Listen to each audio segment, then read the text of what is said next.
নমস্কাৰ বন্ধু বান্ধৱীসকল, সকলো খবৰ নিশ্চয় ভাল আৰু মোৰো ভালে আছোঁ। তো আজি থাম্বনেইলখন চাই সকলোৱে গমেই পাইছে চাগে আজি আমি কিহৰ ওপৰত ডিছকাছ কৰিব গৈ আছোঁ। তো যিহেতু আপোনালোকে নিশ্চয় শুনিছে আৰু দেখিওছোঁ নিজে, মই ইয়াৰ আগৰ ভিডিঅ'ত এটা আপডেট এটা দিছিলোঁ আছাম পুলিচৰ ৰিজাল্টৰ আপডেট। ফাইনেলি আমাৰ 9 অক্টোবৰ তাৰিখে আমাৰ আছাম পুলিচৰ ৰিজাল্ট ডেট ঘোষণা হ'ব বুলি সকলোৱে ভিডিঅ' বনাইছে আৰু সকলোৱে তাৰ ওপৰত এটা ৰিয়েকশ্যন লৈছে বা কমেণ্ট কৰিছে যে অসম্ভৱ জানো 9 অক্টোবৰ এদিনৰ আগৰ ৰিজাল্ট দিয়ে, এদিনৰ পিছত এপইণ্টমেণ্ট দিয়াটো অসম্ভৱ জানো, এনেকৈ বহুতৰে কমেণ্ট আহিছে আৰু বহুতৰে এনেকুৱা নেগেটিভ কমেণ্ট আহিছে আৰু বহুতৰে পজিটিভ কমেণ্ট আহিছে।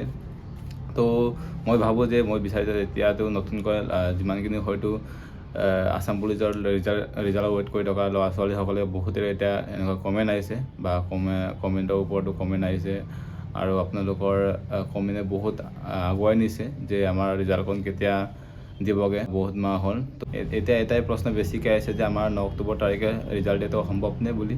তো এতিয়া তাৰে ভিতৰত বহুকেইটা ল'ৰা ছোৱালী হয়তো মোক কমেণ্ট কৰিছে ভিউৱাৰে, তো তাকে আজি আমি আলোচনা কৰিব গৈ আছোঁ। তো যিহেতু আমাৰ আগতে কৈছিলোঁ যে 5 দিনৰ আগত দিবগৈ, আকৌ আজি কৈছে 1 দিনৰ আগত দিবগৈ, 9 অক্টোবৰ তাৰিখে দিব আৰু 10 অক্টোবৰ তাৰিখে আমাৰ এপইণ্টমেণ্ট দিয়া হ'ব।